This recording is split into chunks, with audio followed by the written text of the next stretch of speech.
രാജ്യത്തെ ഞെട്ടിച്ച അങ്കിത ഭണ്ഡാരി വധക്കേസിൽ വലിയ വഴിത്തിരിവുണ്ടാകുമ്പോൾ ഞെട്ടുന്നത് ബി.ജെ.പി. ആണ്. കേസിൽ ഒരു വി.ഐ.പി. ഉണ്ടെന്ന വെളിപ്പെടുത്തലുകൾക്ക് പിന്നാലെ അത് മറ്റാരുമല്ല ബി.ജെ.പി. ദേശീയ ജനറൽ സെക്രട്ടറിയും ഉത്തരാഖണ്ഡിന്റെ ചുമതലയുമുള്ള ദുഷ്യന്ത് കുമാർ ഗൗതമാണെന്നാണ് മാധ്യമങ്ങൾ കണ്ടെത്തിയിരിക്കുന്നത്. ഇത് ദുഷ്യന്ത് കുമാർ നിഷേധിച്ചതിന് പിന്നാലെ ചില ശബ്ദരേഖകൾ പുറത്തുവന്നതാണ് കേസിൽ വഴിത്തിരിവായത്. ബി.ജെ.പി. മുൻ എം.എൽ.എ. സുരേഷ് റാത്തോഡും ഭാര്യ ഊർമിള റാത്തോഡും തമ്മിലുള്ള സംഭാഷണത്തിന്റെ ശബ്ദരേഖയാണ് പുറത്തുവന്നിരിക്കുന്നത്. അങ്കിതയോട് കൂടെ കിടക്കാൻ ആവശ്യപ്പെടുകയും അതിന് വഴങ്ങാത്തതിനെ തുടർന്ന് കൊലപാതകത്തിലേക്ക് നയിക്കുകയും ചെയ്ത സംഭവത്തിലെ ദുരൂഹത നിറഞ്ഞ വി.ഐ.പി. അതിഥി ബി.ജെ.പി. ദേശീയ ജനറൽ സെക്രട്ടറി ദുഷ്യന്ത് കുമാർ ഗൗതമാണെന്നാണ് ശബ്ദരേഖയിലെ വെളിപ്പെടുത്തൽ. എന്നാൽ കേസിലേക്ക് തന്റെ പേര് വലിച്ചിഴയ്ക്കുന്നവർക്കെതിരെ നിയമ നടപടി സ്വീകരിക്കുമെന്ന് രാജ്യസഭാ എം.പി. കൂടിയായ ദുഷ്യന്ത് അറിയിച്ചിട്ടുണ്ട്. എക്സ് പ്ലാറ്റ്ഫോമിലൂടെയാണ് ഊർമിള ഓഡിയോ ക്ലിപ്പുകൾ പുറത്തുവിട്ടത്. റിസോർട്ട് ഉടമയും ബി.ജെ.പി. നേതാവുമായ പുൽകിത് ആര്യ ദുഷ്യന്ത് കുമാർ ഗൗതമിന് പ്രത്യേക സേവനങ്ങൾ നൽകാൻ അങ്കിതയ്ക്ക് മേൽ സമ്മർദ്ദം ചെലുത്തിയെന്നാണ് ശബ്ദരേഖയിൽ പരാമർശിക്കുന്നത്. ഇതിനായി 10,000 രൂപ വാഗ്ദാനം ചെയ്തെന്നും എന്നാൽ അങ്കിത ഇതിന് കൂട്ടാക്കിയില്ലെന്നും ഓഡിയോയിൽ പറയുന്നുണ്ട്.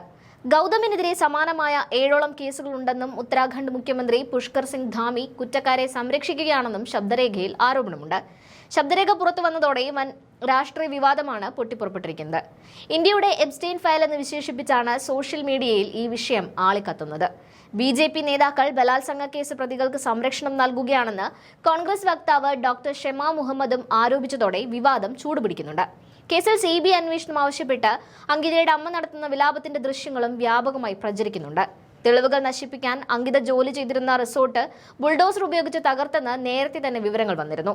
ഉത്തരാഖണ്ഡിൽ സ്വകാര്യ റിസോർട്ടിൽ റിസപ്ഷനിസ്റ്റ് ആയിരുന്ന അങ്കിത ഭണ്ഡാരി എന്ന 19 വയസ്സുകാരിയുടെ യഥാർത്ഥ ഘാതകർ ഇനിയും വലയിലായില്ലെന്ന് കുടുംബം ആക്ഷേപിക്കുന്നതിനിടയിലാണ് ശബ്ദരേഖ പുറത്തുവരുന്നത്. കേസിൽ നേരത്തെ റിസോർട്ട് ഉടമയും 2 ജീവനക്കാരും ഉൾപ്പെടെ 3 പ്രതികളെ കഴിഞ്ഞ മെയ് മാസത്തിൽ ക്വാട്ടാറിലെ അഡീഷണൽ ജില്ലാ സെഷൻസ് കോടതി ജീവപര്യന്തം തടവിന് ശിക്ഷിച്ചിരുന്നു. ഉത്തരാഖണ്ഡിലെ പൗരി ജില്ലയിലെ യാങ്കേശ്വറിൽ സ്ഥിതി ചെയ്യുന്ന വനന്ദ്ര റിസോർട്ട് ഉടമ Pulkit Arya, manager Saurabh Bhaskar, assistant manager Ankit Gupta എന്നിവർക്കാണ് ശിക്ഷ വിധിച്ചത്. കീഴ്ക്കോടതിയുടെ വിധിയിൽ തൃപ്തിയല്ലെന്നും എന്നാൽ മകളുടെ ആത്മാവിന് അല്പം ശാന്തി ലഭിച്ചിട്ടുണ്ടാകുമെന്നുമാണ് അന്ന് അമ്മ സോണി ദേവി പറഞ്ഞത്. എന്നാൽ അങ്കിതയോട് സേവനം ആവശ്യപ്പെട്ട വി.ഐ.പി. ആരാണെന്നത് അന്വേഷണത്തിൽ വ്യക്തമായിരുന്നില്ല. പുതിയ വെളിപ്പെടുത്തലുകളോടെ കേസിൽ CBI അന്വേഷണം വേണമെന്ന ആവശ്യം വീണ്ടും ശക്തമായിരിക്കുകയാണ്.